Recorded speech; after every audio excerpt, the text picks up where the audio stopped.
I am now very pleased to introduce a topic that involves a prison located near to my home in Pennsylvania. Dr. Jordan Hyatt, professor of criminal justice at Drexel University, and Gina Clark, superintendent of the State Correctional Institution in Chester, Pennsylvania's Department of Corrections, will now present Can Scandinavian Principles of Humanity Work in American Prisons? Preliminary Lessons from Pennsylvania. Welcome to the event, Dr. Hyatt and Gina Clark.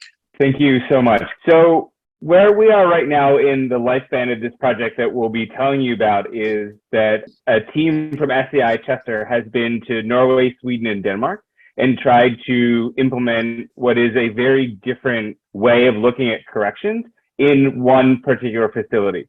So I'll turn it over first to Superintendent Clark to talk a little bit about what's going on in Pennsylvania right now.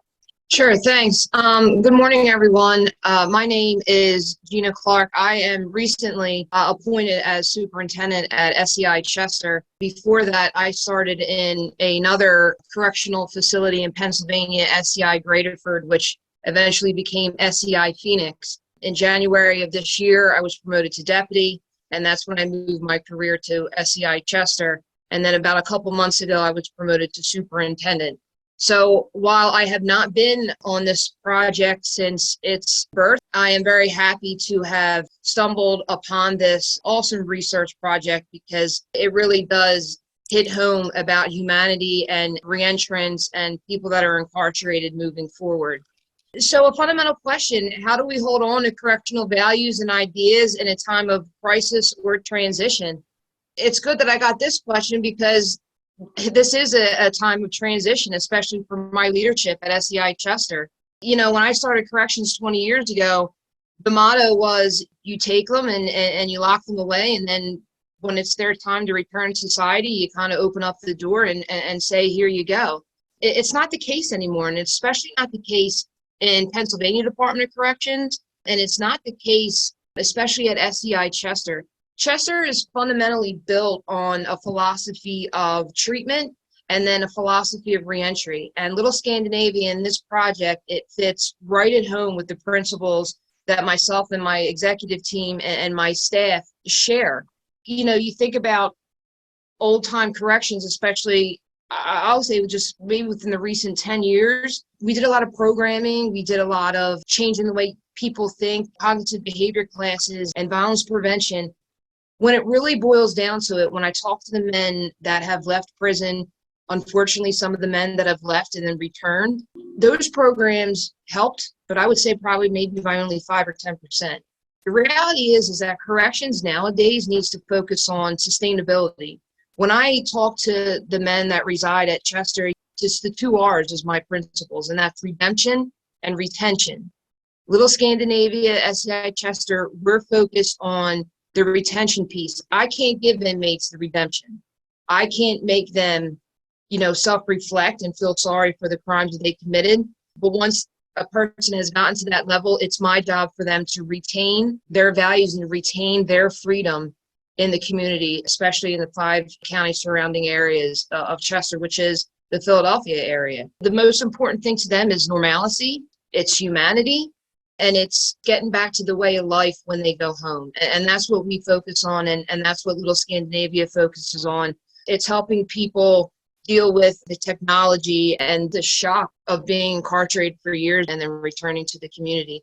I had a lot of initiatives with juvenile lifers. So just within the past 20 years, Pennsylvania started to grant parole and re-sentence a lot of men that were serving life. And in Pennsylvania, life means life.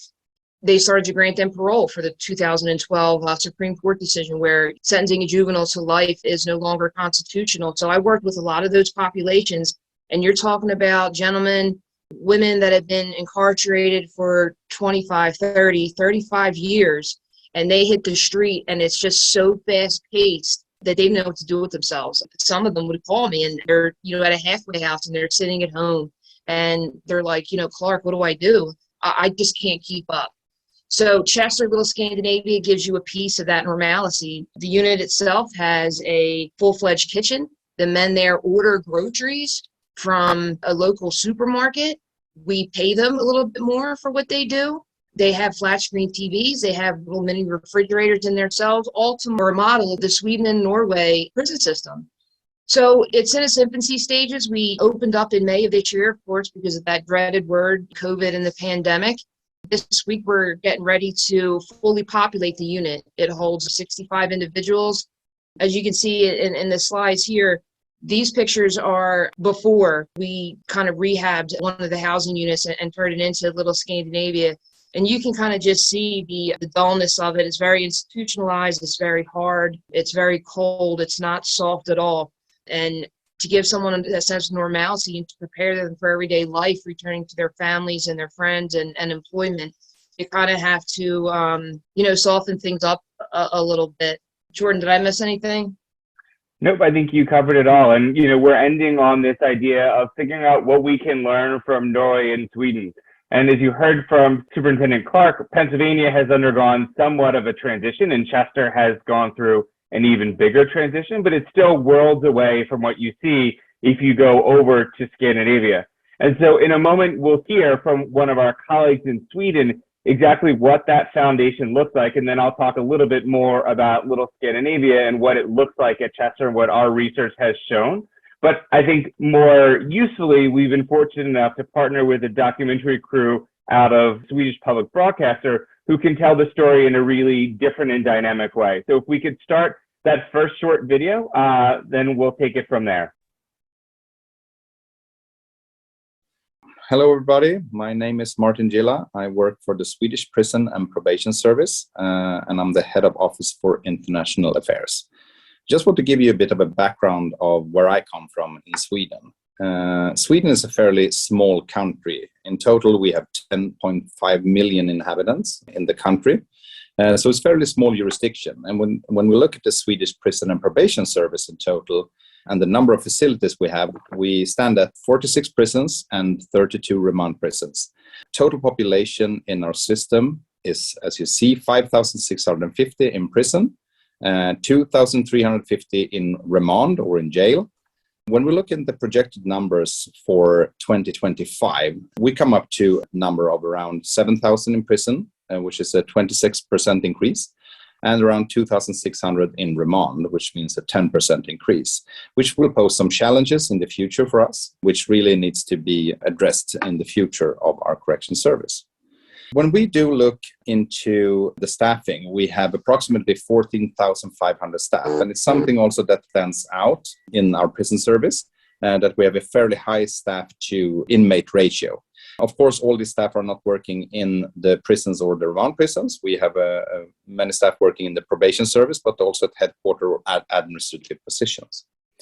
If you look at the total funding, it comes down to, for this year in 2022, we stand at around $1.1 billion, which is like translated directly from the Swedish krona.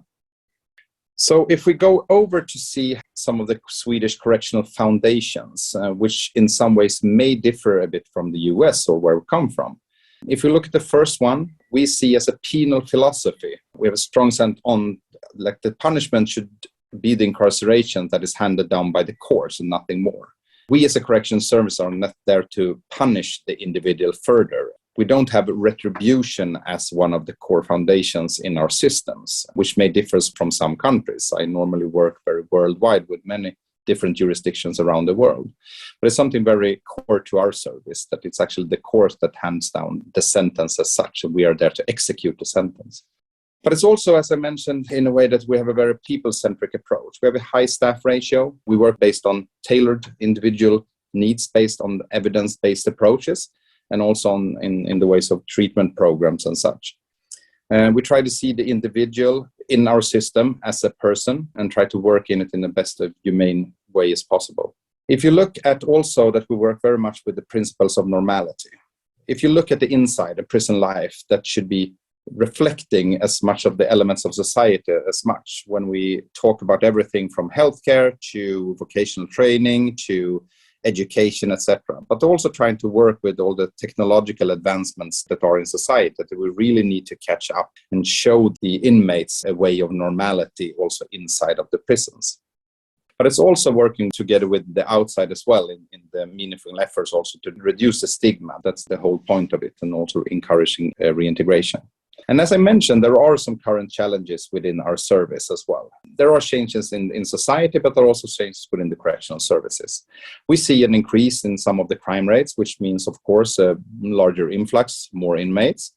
We are looking into infrastructure. We have fairly aging and also smaller facilities. We are building new facilities and refurbishing old ones as well. We do have a big challenge coming up in staff recruitment and retention of actual people working for us, and how to actually be an attractive employer in that sense. But also in the way of resources, which I think that also with the new government will come in and see that there is a big also push, as you see with the political shift in both the discourse in society, but also in policy. We had the general election now in September 2022, which also led to a new government, which have a more tough on crime policy and also putting focus on law and order in society, which will in effect also very much affect our correctional services as well. So something that we may go into is a really fundamental question, I think, to raise something which is affecting, and that something needs to reflect upon wherever you are, actually, is that actually how do we hold on to some of the core correctional values and ideas in time of crisis and transition? Is something that needs to be brought into the discourse, both in policy way, but also in the operational side of things. I think we need to reflect on our own priorities in conversation with others, being part of that more general discourse. We need to focus also on shared values and have a discourse on that as well, but also in regards to this collaboration we have with the Department of Corrections in Pennsylvania. We need to seek also new ideas in common places. It's something that we develop in this dialogue. So that's a little bit brief on where I come from and also the correctional service in Sweden. Thank you. So we can always share the link to one of the videos that's on YouTube that kind of shows the trajectory of this particular group of officers and what they did in order to kind of open up Little Scandinavia. So what you would have seen was the journey of this particular group of staff and correctional leaders from SDI Chester, Superintendent Clark's predecessors, as they went to Norway, Sweden, and Denmark in the summer of 2019 to learn firsthand what the Norwegian and Swedish, and to a lesser extent, Danish correctional systems are actually like. So the staff spent about 3 weeks working in and observing these facilities with a mentor officer who tried to give them kind of a deep understanding of the way that humanity and normality are approached in that system and how different it was from what they were doing when they were working at Chester back home. After that kind of immersive learning experience, the group came back to Chester, and under the guidance of the superintendent, the officer-led team undertook the task of kind of redesigning one particular housing unit, and Superintendent Clark showed a picture of what it used to look like to be more in line with what their experiences were while they were abroad. And so the staff kind of began that process with support from our team on the research side, as well as kind of longer term partnerships with Kriminalomsorgen, which is the Norwegian Correctional Service, and Kriminalvården, which is the Swedish Prison and Probation Service. Of course, the pandemic kind of interrupted everything, not only at the prison, but in the entire world. And so the project was kind of put on a slow walk and a bit of a hiatus at various times during the pandemic. By earlier this year, though, the team was ready to begin the process again. So the full group returned to, this time only Sweden, to spend a little bit over a week observing, learning, and experiencing correctional life at a maximum security facility just outside of Stockholm. What that resulted in, as Superintendent Clark mentioned earlier, was the unit finally opening in May of this year. And as you can see on the slide here, it's a unit that's pretty different than almost any other housing unit you might happen to come across in the United States for adult individuals sentenced to longer terms of incarceration. So on the physical side, instead of having double cells, which are standard in Pennsylvania, each man has a single cell with a bunk. There's a refrigerator and additional storage. It was custom made for those spaces. The unit was painted in earth tones to get away from some of that very jarring turquoise that we saw before.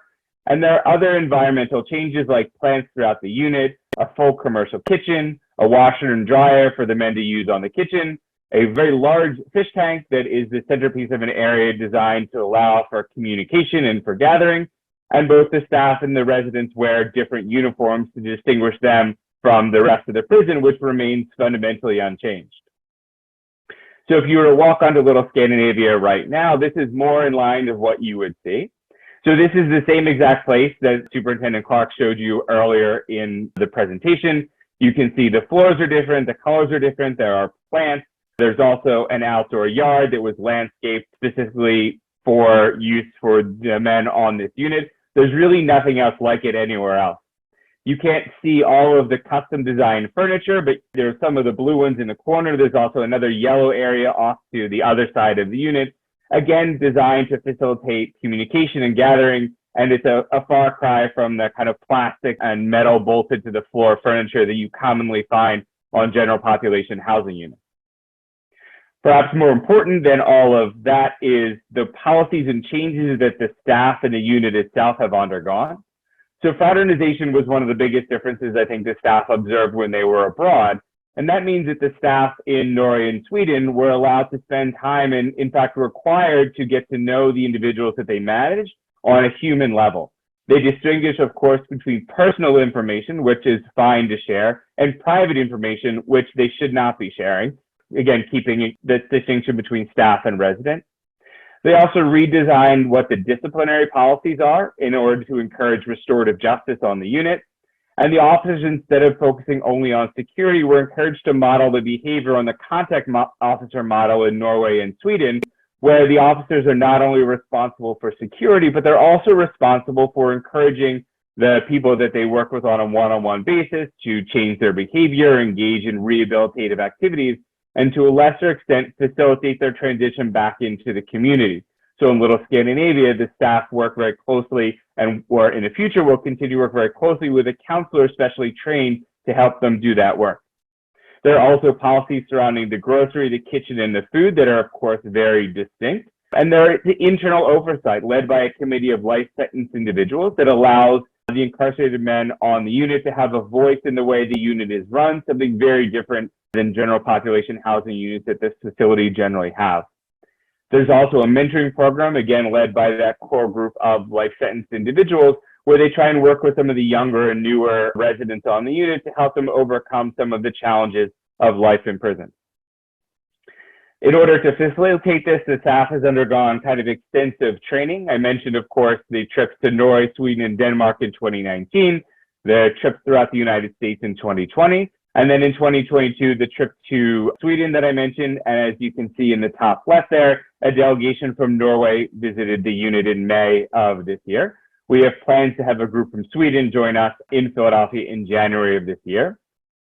The officers have also gotten a range of trainings that are uncommon for frontline correctional officers. They've gotten yield theory, motivational interviewing, crisis management, and a range of other skills that help them, in theory, be better at this contact officer role than they would have been otherwise. So our role in this project as the researchers are to really understand what happens when these particular partners try and get together and adapt the Scandinavian model in Pennsylvania. It was an open question whether or not this was even possible. There are plenty of people around the world, and I think the comments on some of the articles we've written in the news suggest that there are skeptics all over the place, that it was even possible to have something like this open and not have immediate outbreaks of violence and chaos. It has been our experience so far that with the unit about half full, that has not come to fruition, and a new community is growing in line with a hybrid of Pennsylvania and Scandinavian principles. So now our job has kind of turned to understanding what the impact of this unit is on the prison climate, on the staff and the residents who live there, and in the long run, what it means when people return to their communities, which we generally measure as recidivism, but we'll also try and understand that in a variety of other ways. So I'm an academic and I can't help throwing some numbers at you, and the context is not necessarily all that important, but these are data from something called the Prison Climate Questionnaire. And what you see on the left-hand side are the scores on a variety of metrics of safety, relationships, meaningful activity, the nature of the facilities, contact with the outside world, and autonomy for all the other different kinds of housing units across SCI Chester. They were gathered before the Little Scandinavia unit opened in late April and early May.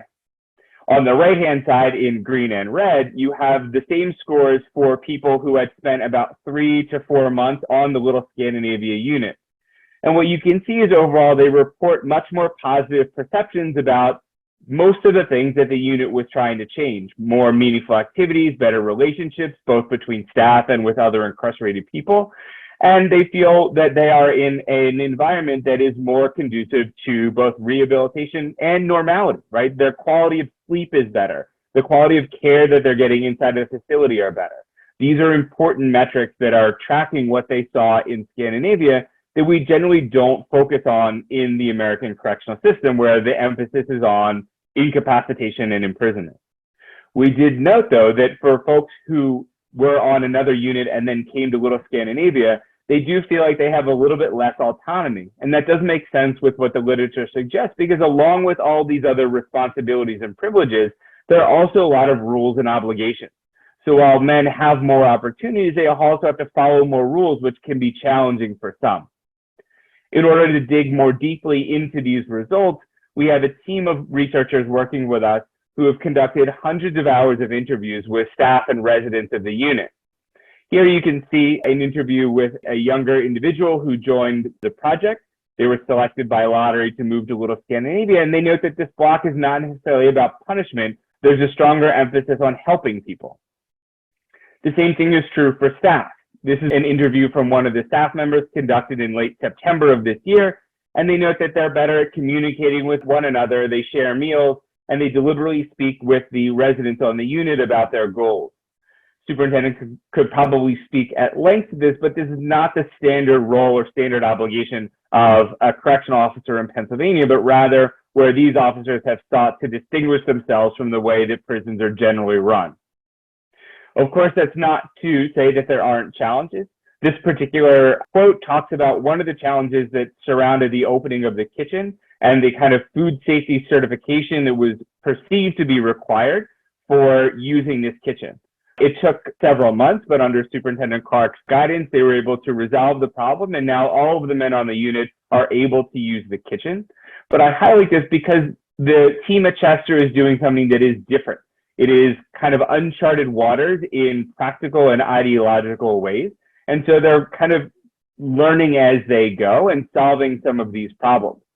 So unfortunately, you couldn't watch the video and you had to listen to me talk a little bit more about what we're doing, but we will share that YouTube link so you can kind of see with your own eyes what's been going on at Chester. What we are seeing ultimately is that efforts at Chester so far have resulted in the development of a community that is more in line, we believe, with what the officers observed in Norway, working towards a goal of having one small little pocket of increased humanity in what is an otherwise difficult context. Our team will continue to follow this over the next few years to better understand what it means in the long term for the staff and the residents of the unit, and hopefully kind of tell this story to others so that different jurisdictions and different facilities can kind of open themselves up to the possibilities of working towards more humane environments in prison. So with that being said, if you have any questions, I think we have a minute or two left. You can also reach Superintendent Clark, Martin Gilla from Sweden, or myself at the email addresses on your screen. And we would be, of course, remiss if we didn't note that while Little Scandinavia itself is funded by the Pennsylvania Department of Corrections, our research activities are funded primarily by Arnold Ventures with additional support from the Nordic Research Council for Criminology, the Scandinavian American Foundation, and a variety of universities at which our research team resides. So with that being said, thank you for your attention. We will be available and can answer any questions that you might have. We do have a question from Neil. Neil, take it away. So I'm really excited by this, but I mean, it just sounds so incredibly wonderful. The lottery, is that really like a blind? Yep. It's totally blind, like, so it's not, but the people have to ask to be in the lottery, right? Yeah, so for everybody who wanted to participate, unless there were certain security restrictions that prevented them from moving, or they were in a program like one of the therapeutic communities where they couldn't move, the rest of the Chester population was eligible, and the lottery made it fair. So every single person in the facility had an equal chance of moving to the unit. And the way that it's structured is the population at Little Scandinavia looked pretty much the same as the rest of the facility, with regard to sentence length. There are more people with shorter sentences. There's some people with a bit longer, and there are 6 men sentenced to life in prison on the unit as well. So it is a little prison within a prison running in a very different way. But there are restrictions, right? I mean, I think I read somewhere no sex offenders. I don't know about violent. So we don't exclude sex offenders, but the people can't have had assaults on staff or other incarcerated individuals in the recent past, things of that nature. But there's no restrictions based on crimes or past anything else.